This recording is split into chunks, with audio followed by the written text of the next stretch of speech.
siang, sore, pagi yang nonton. Saya akan menjelaskan tentang critical book review tentang India bangkitnya Pakar Cyber Asia, atau yang bisa dibilang itu singkatannya CBR ya kalau kita critical book review. Oke, kita akan, sebelum itu saya akan perkenalkan diri dulu. Di sini ada kembaran saya namanya Fauzan.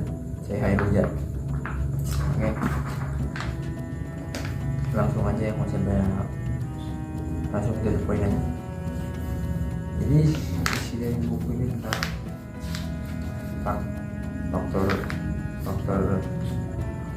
beberapa faktor bagaimana India bisa menjadi negara seperti sekarang.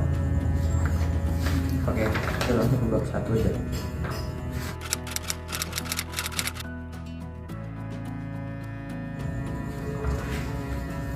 Kekuatan dunia baru. Jadi di kekuatan dunia baru itu kalau di India itu di Tata dan habis di besar dunia. Tata itu apa sih? Tata itu adalah Tata Group.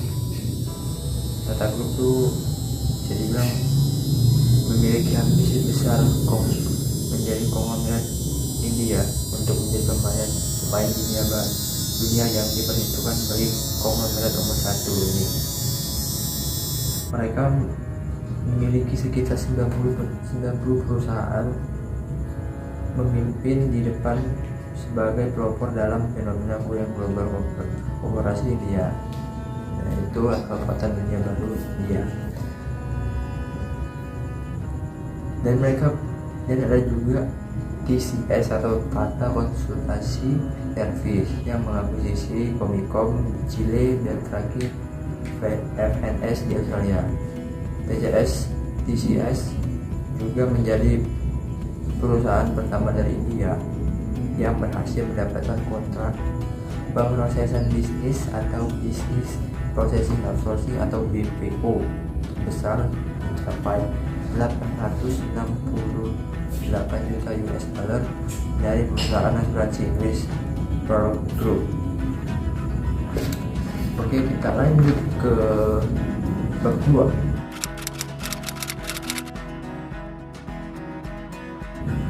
Maju karena teknologi informasi.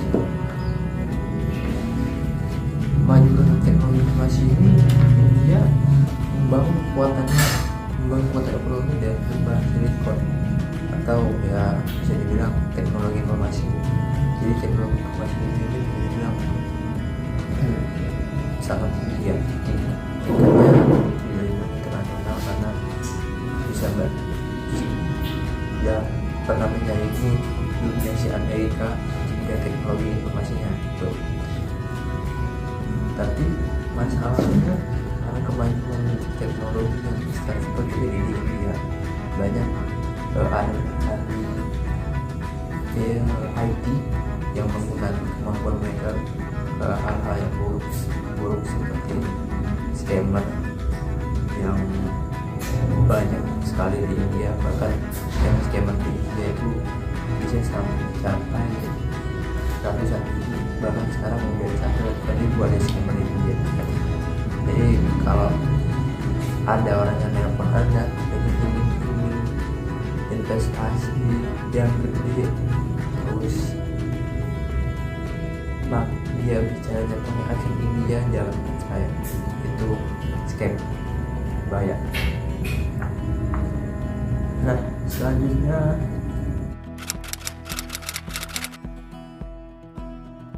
ada industri otomotif, film, dan farmasi. Jadi untuk industri otomotif di India ini yang masih sudah terkenal ya, terutama di bidang motoring ya, yaitu brandnya salah satunya ya TVS dan apa? TVS Pulsar, dan juga untuk mobil-mobil ini di India juga mobil-mobil lokal dengan model yang sudah lama sekali menghilang di bagian dunia lain. Tapi di India mobil-mobil lama seperti itu masih merajai jalanan, bukan saja di perkotaan ya, tapi juga di wilayah pinggiran-pinggiran India. Nah, untuk di bidang industri film dan layar lebarnya, yang seperti kita tahu dia terkenal dengan film-film dramanya seperti dunia mengenal dengan Bollywood yang dimana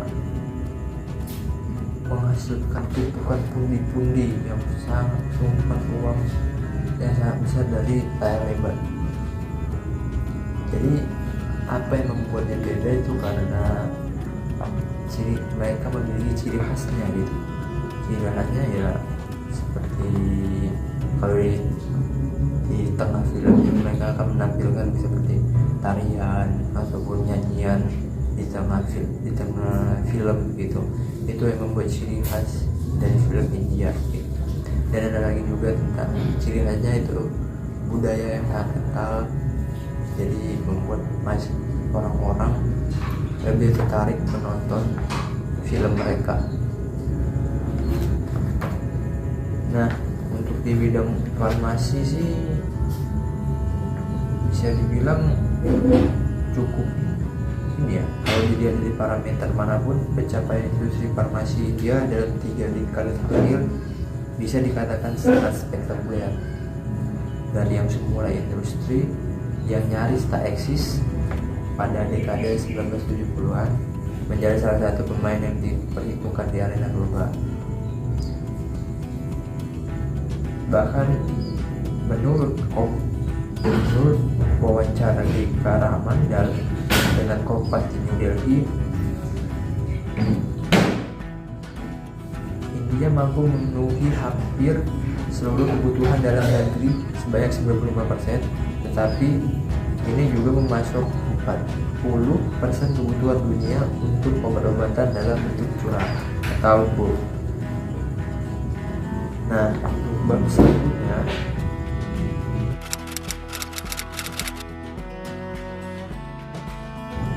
buku dan pendidikan. Untuk industri perbukuan di India ini bisa dibilang cukup jalur perdagangan industri perbukuan itu di India sudah tingkat dunia, di tingkat internasional, karena mereka pernah tampil mereka pernah mengikuti ajang pameran buku terbesar di dunia digelar pada sampai tahun 2006. Wah, ya, yaitu Frankfurt Book Fair ke-58. Jadi India ditampilkan sebagai tamu kehormatan atau guest of honor country. Jadi penampilan India sebagai tamu kehormatan ini penting untuk dicatat, karena yang menjadi satu-satunya negeri yang penting, satu-satunya negeri yang diberi kesempatan sebanyak 2 kali dalam rentang 20 tahun. Kesempatan pertama dulu diberikan pada tahun 1986. Hal itu sangat berkaitan dengan pengakuan dunia internasional terhadap industri perbukuan India yang berkembang pesat selama 1 dekade terakhir. Untuk di bidang pendidikannya, bisa dibilang dia udah ini ya, karena tadi industri buku yang sangat bisa dibilang udah tingkat internasional, pendidikan di India sudah mulai baik dengan banyaknya buku-buku dari luar yang lokal maupun dari luar negeri masuk ke India. Jadi buat masyarakat di India lebih teredukasi dengan buku-buku tersebut. Oke, lanjut ke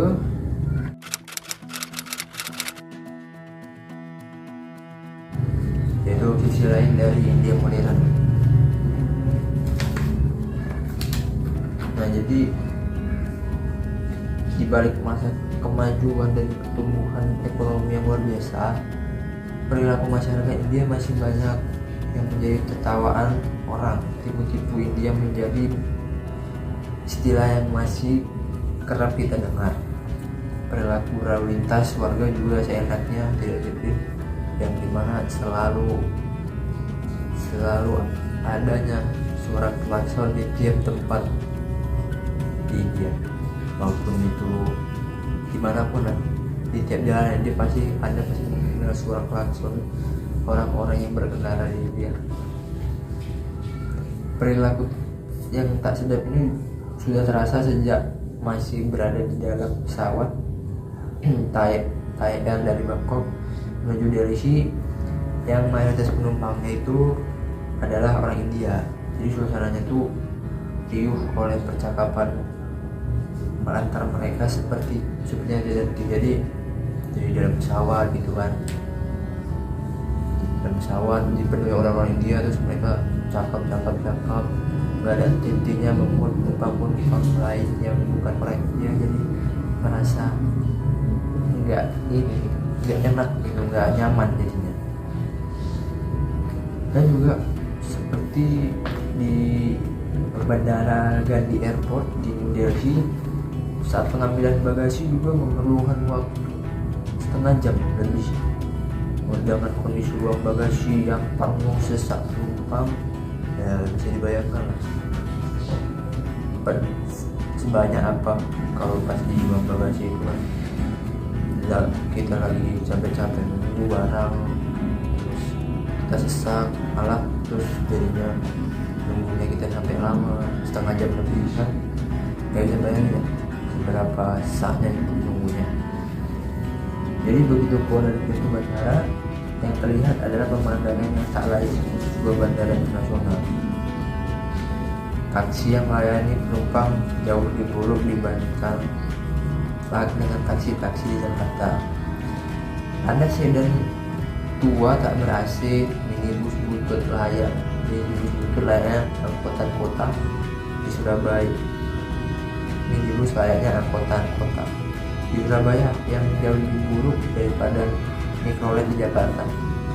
Dan ada juga bajai butut yang di sana disebut three-wheeler. Jadi kita bilang meskipun dari sisi ekonomi dan industri perfilman yang sangat maju, tapi untuk sangat ironis banget sih di balik kemajuan itu banyak terjadi hal-hal seperti itu di dalam. Jadi itulah sekian dari cerita buku dari saya yang saya ceritakan kepada saudara saya yang lebih tahu tentang India begitu. Jadi terima kasih, sekian dari saya. Terima kasih. Selamat pagi, siang, sore. Terima kasih.